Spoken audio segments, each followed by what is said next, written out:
Welcome to the show, and I'm thrilled to have with me today once more the wonderful legend that is Lee Frederiksen. Good day, sir.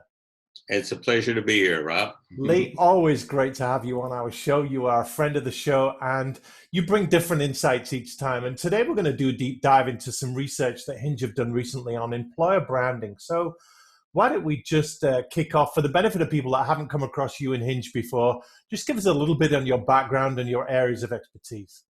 Okay. Well, I'm a behavioral psychologist by training, but Hinge is a branding and marketing firm that specializes in the professional services. So that's what we do. And our really distinction is that we're research driven. So we do regular research on the professional services and what makes some firms grow faster and be more profitable and more successful than others. Why employer branding, Lee? Why did that stand out as a topic that warranted research? Great question.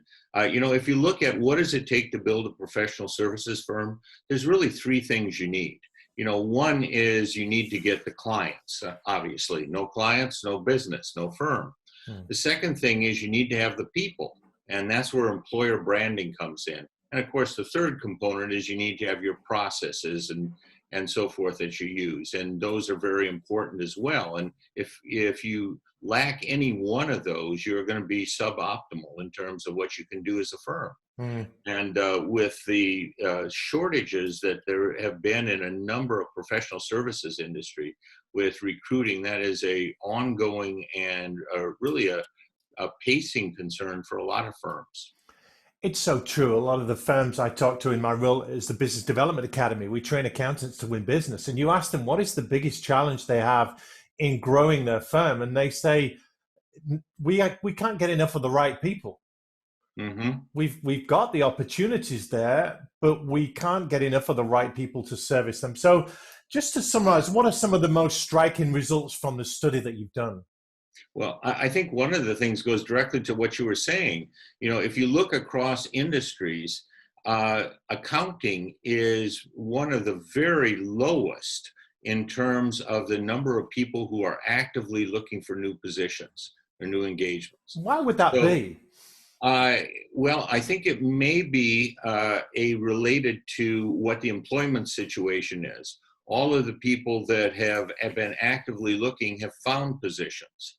So there's a very thin margin of people who are actively looking, and where you really need to focus your effort if you're going to be successful in those that are more passive job seekers, those that aren't actively looking, but they would be interested in talking to someone if there was an offer that would be appropriate or if there was a good offer available.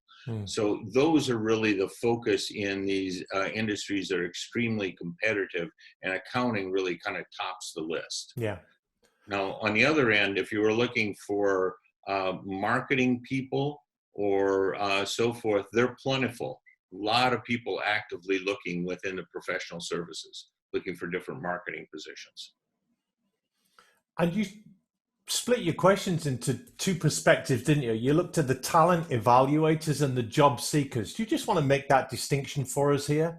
Yeah, exactly. So we looked at over 1,000 people, and about half of them were job seekers. Those were people who were employed and were either actively, passively looking, or we even talked to some people who were not interested in moving at all. I'm happy where I am, not going to move.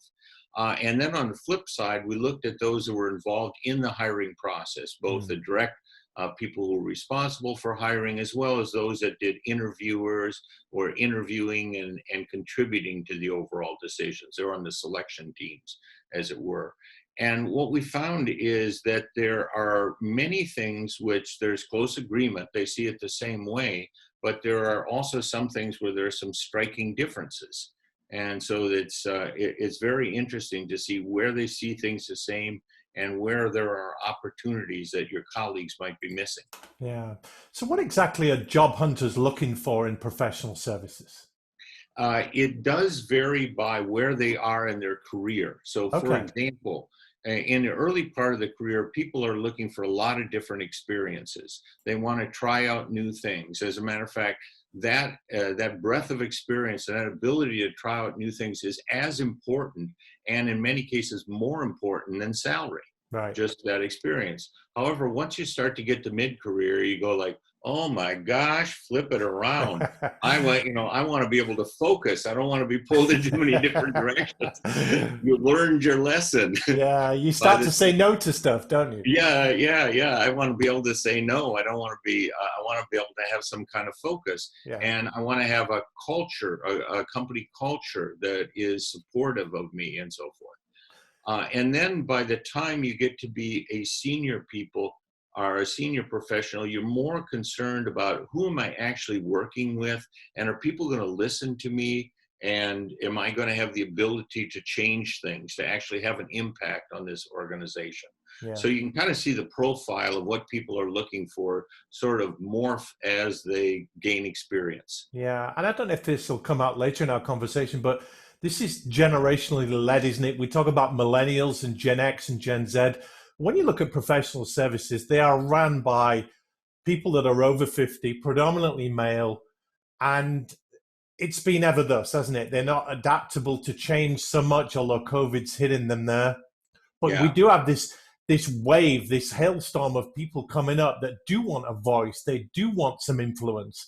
They do want Yes. the capacity to change things, and maybe have been frustrated by how the firm's culture has been going so far. And you're saying they value that more than how much they're being paid. Yeah, exactly.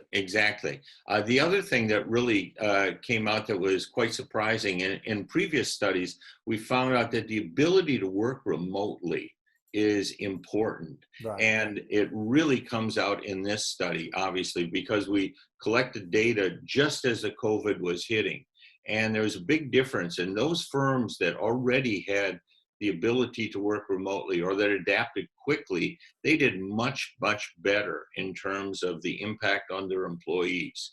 And it's not like it's a no fault, no harm kind of thing, because we actually found that those firms that did not adapt well to the COVID situation, that were not flexible, that didn't react quickly, they actually had more people who were actively looking. It's basically, I want out of here. This place isn't adapting. They're not adjusting. I need more flexibility. Yeah.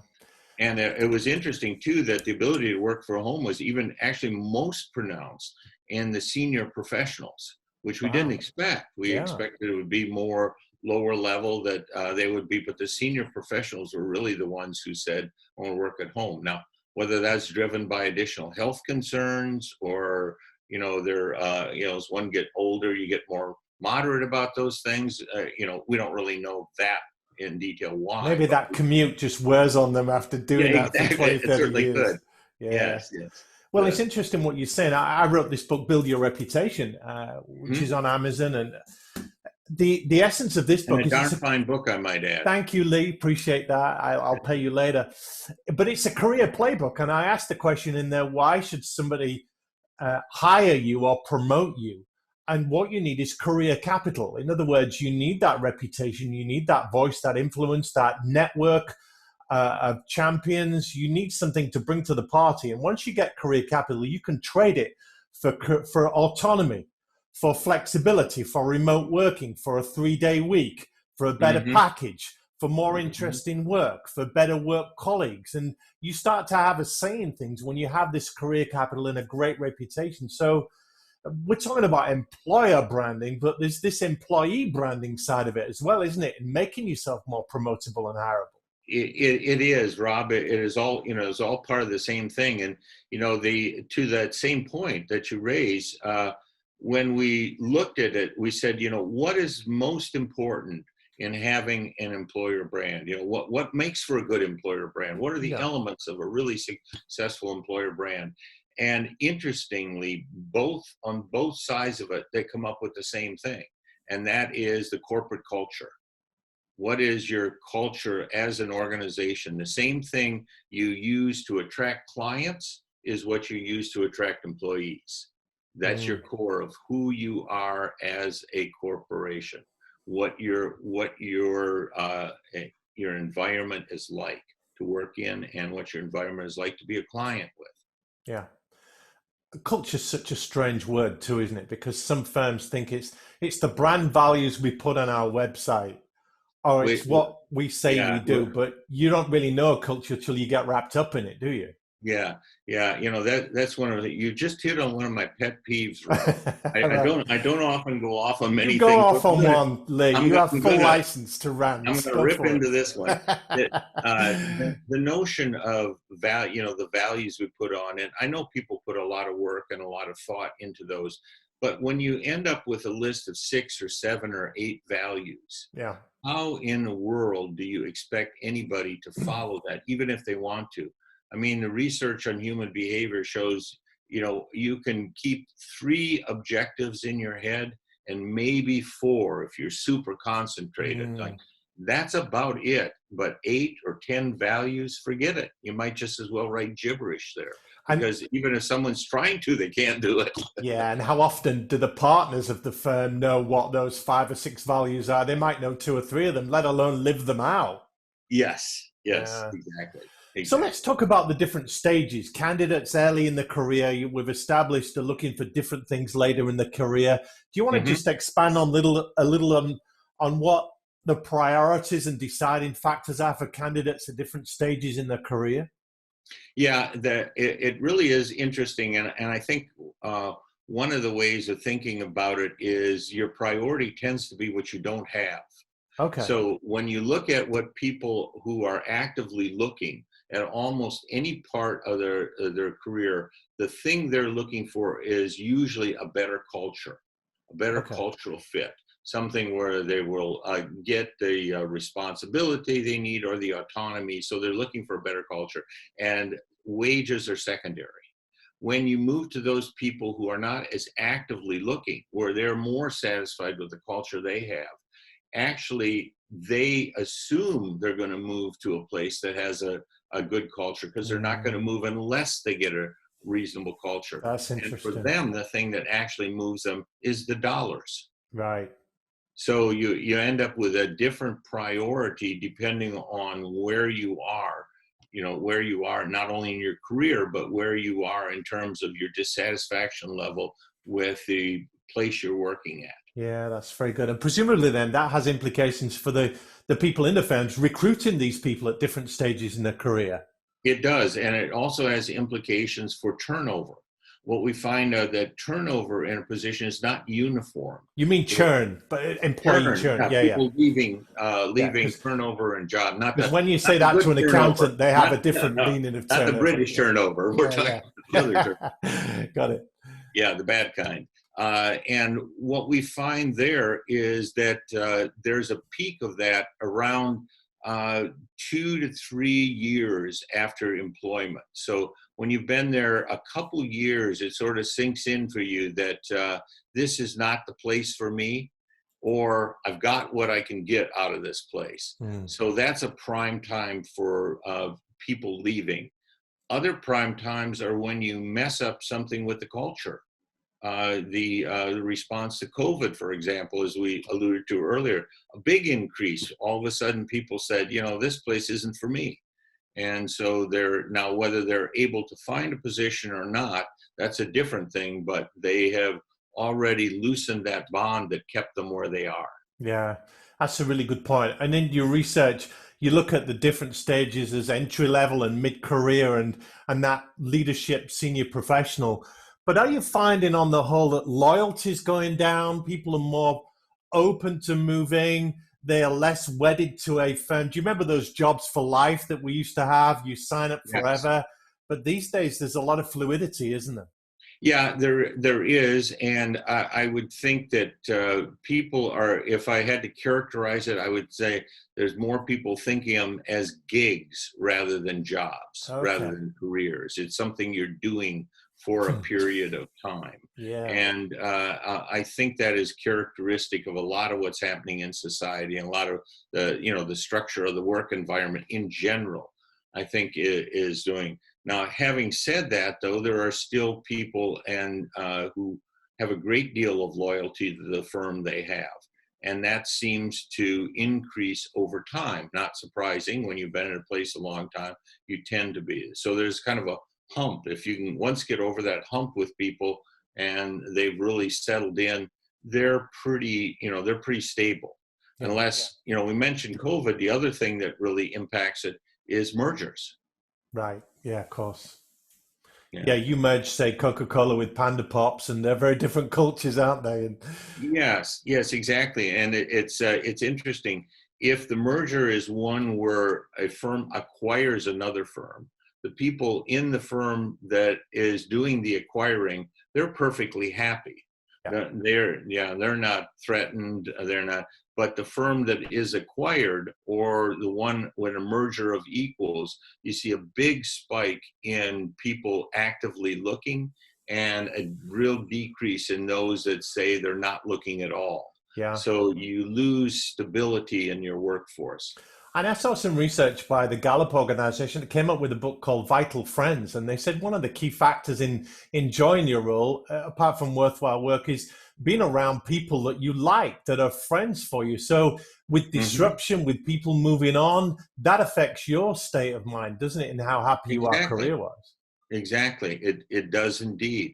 And, you can see it as you look in firms. If you have a good friend in there, they tend to help each other, look out for each other's, Yeah.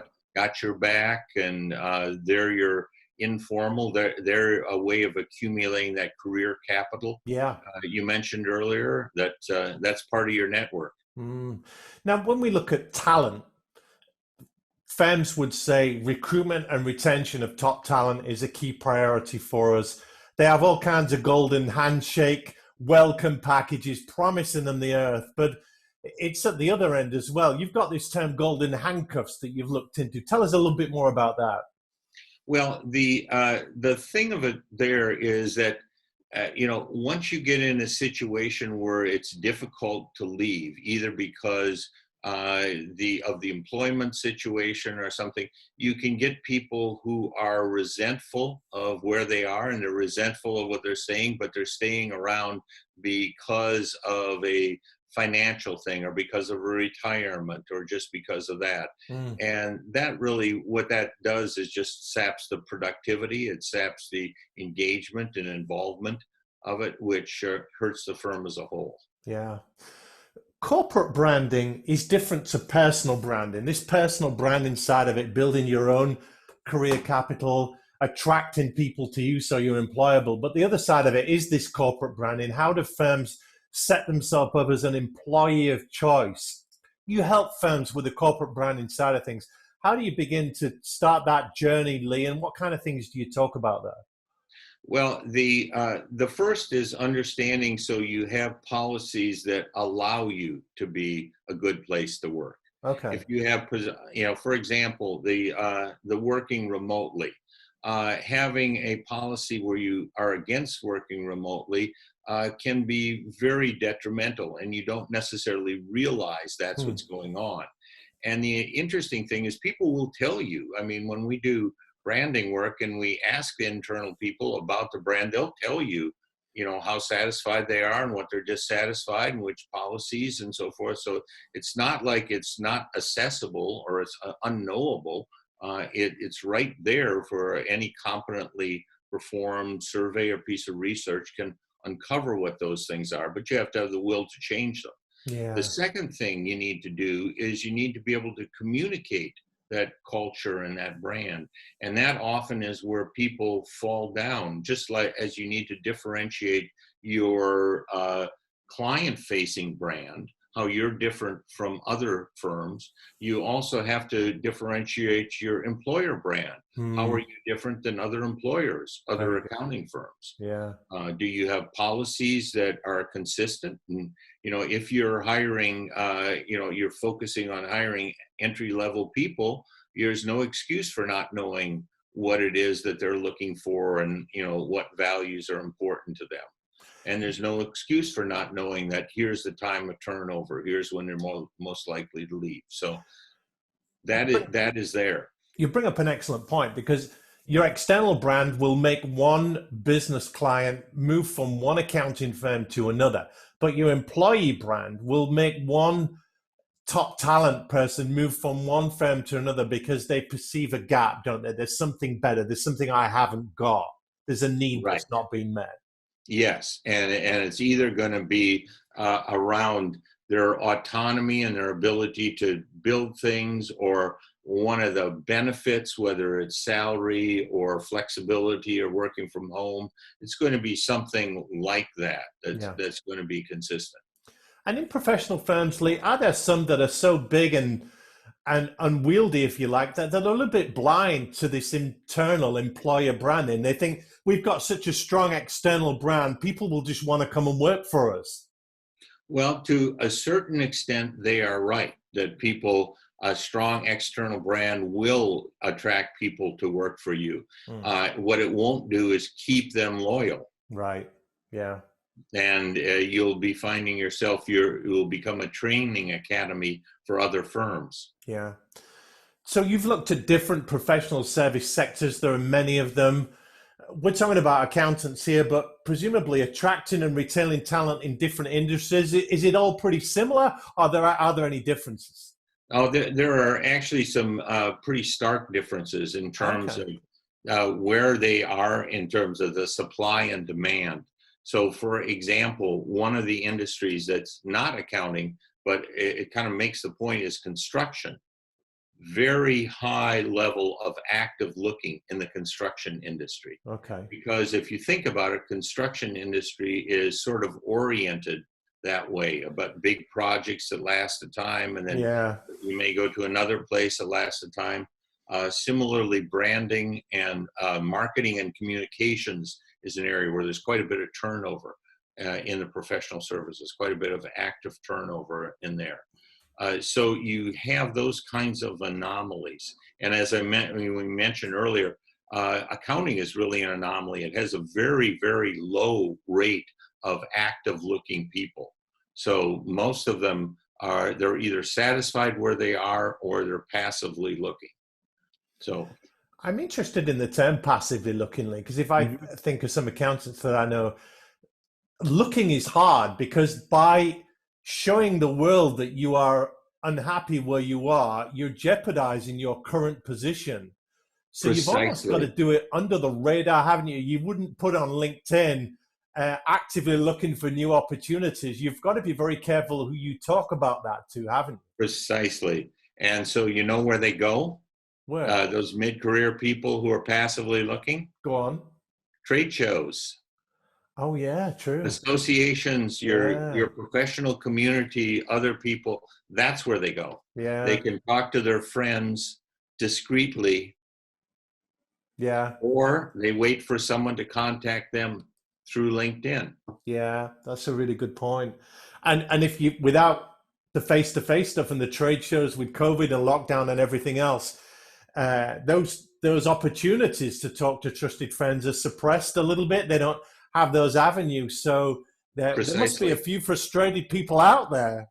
I think there are some frustrated people, and you can see it actually. I don't know if you caught in the news while LinkedIn laid off a huge number, thousands and thousands of people in their corporate area who were focused on the passive job seeker market. Wow. Because a lot of that is just shut down as people have been, overwhelmed with just dealing with their personal family issues and so forth. Yeah. I think a lot of things where people say, well, I'm just going to hold for the moment.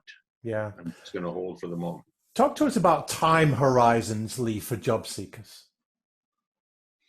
In terms of when they're looking, at which points? Yeah. Well, this phrase time horizons came up in your research, doesn't it? So what is a time horizon to start with?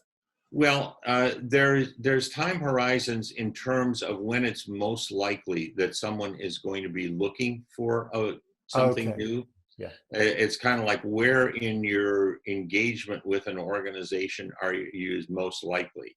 Now, I've learned in my own experience is that it takes 6 months before you really understand who a person is or what a job is.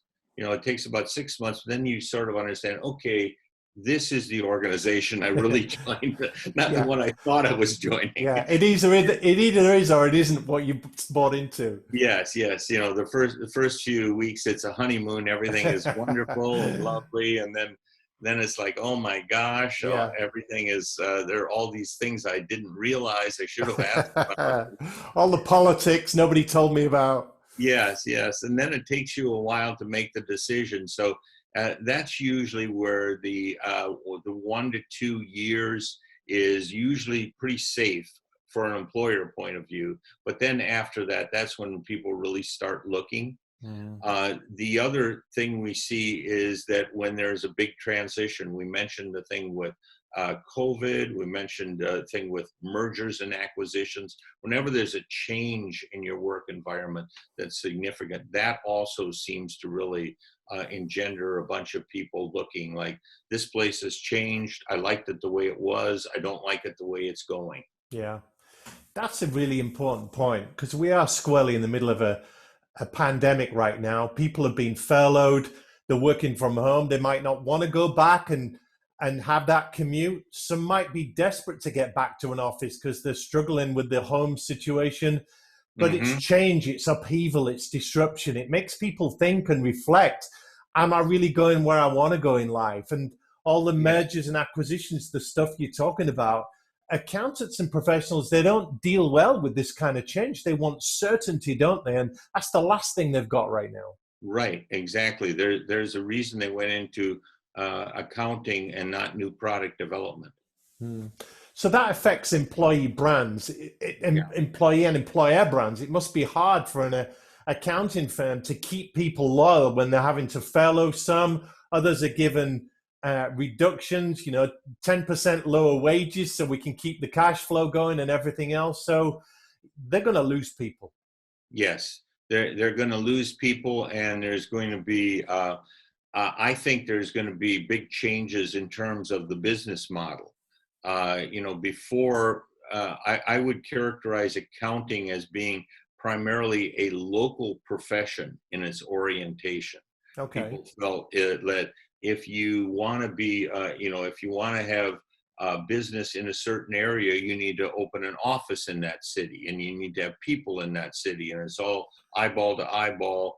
That's the only way you get business. That's the only way you can deliver your services. Well, I think the industry has demonstrated to itself that that's a bunch of baloney. Yeah. There are many different models, and there are many different ways you deliver service, and really it's quite possible, as we've shown, to do many things remotely that were previously done in the office. It's a really good point. And we're getting an explosion in outsourcing, offshoring, freelancing, these career portfolios. I'm going to do this project and then opt out.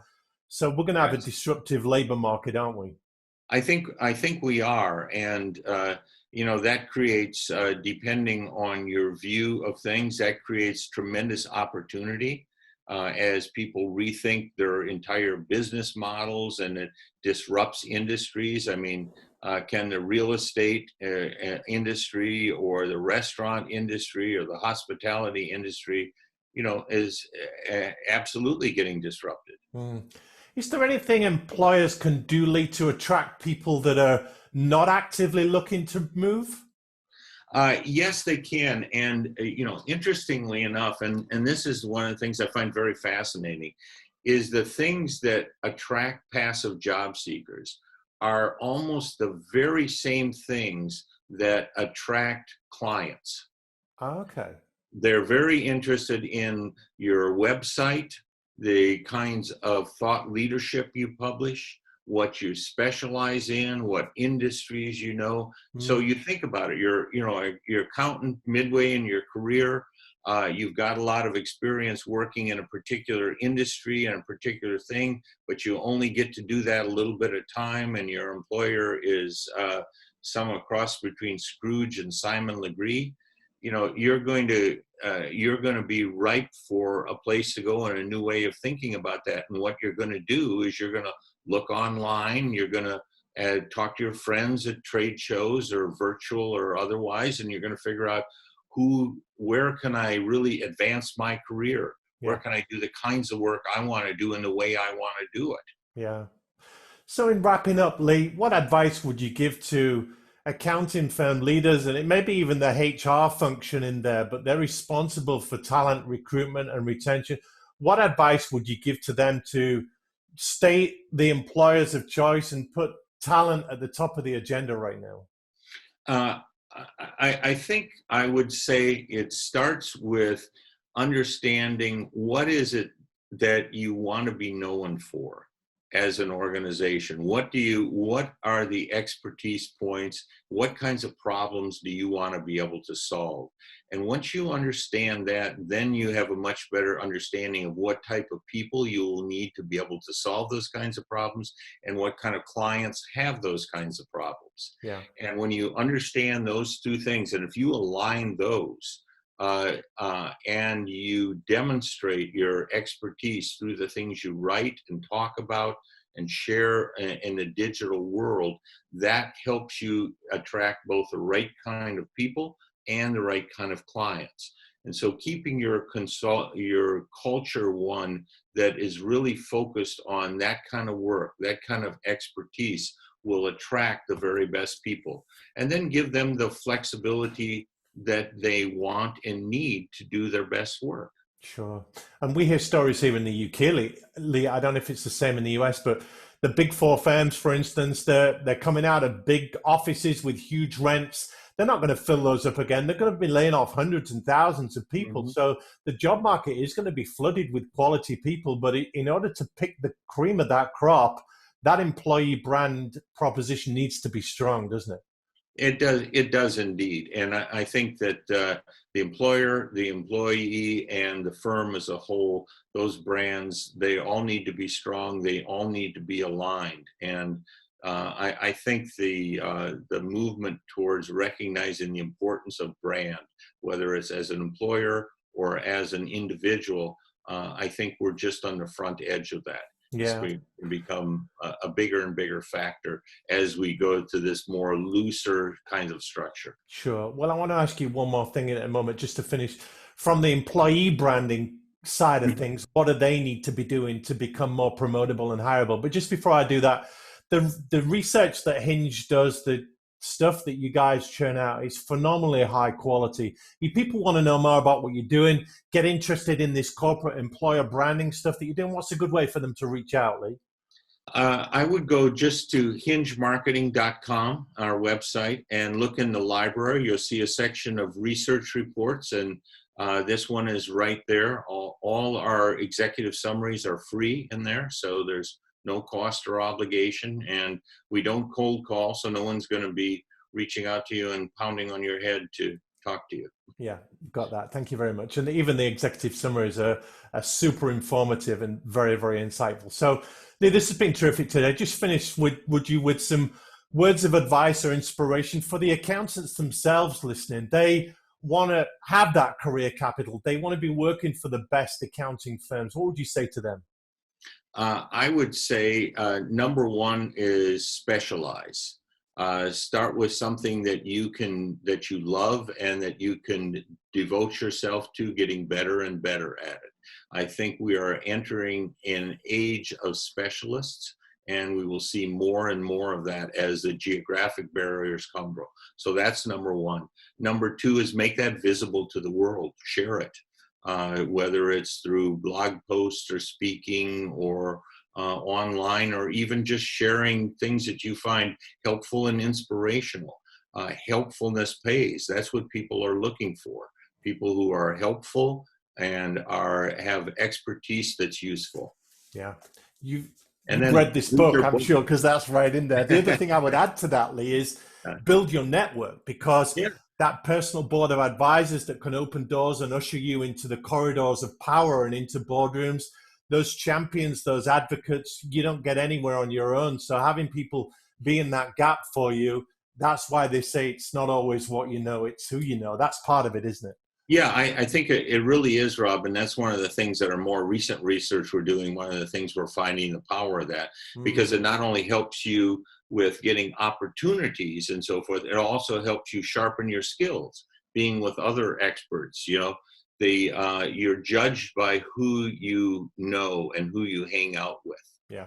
And I think there's been more than a few movies about someone having the attractive woman go out with them, and all of a sudden they're more attractive. Yeah, and just to finish, I say in my book, your network is who you know, and your reputation is who knows you. And each one builds the other one. And so, yeah, you've got to invest in yourself. Lee Frederiksen, this has been terrific today. Thank you so much for your time and your insights. And I look forward to the next time we have you on the show, where I'm sure we're going to have another amazing topic to talk about. Thank you. It's been a pleasure, Rob. Thank you very much. You've been watching or listening to the Accounting Influencers podcast, featuring hosts Rob Brown and Martin Bissett, with key interviews, what's working in the accounting profession, and news from the accounting and fintech world that helps you do your jobs better. We go out to 144 countries, over 20,000 unique listeners, with 100,000 downloads, and it is accredited for continued professional education and development. Thank you for tuning in.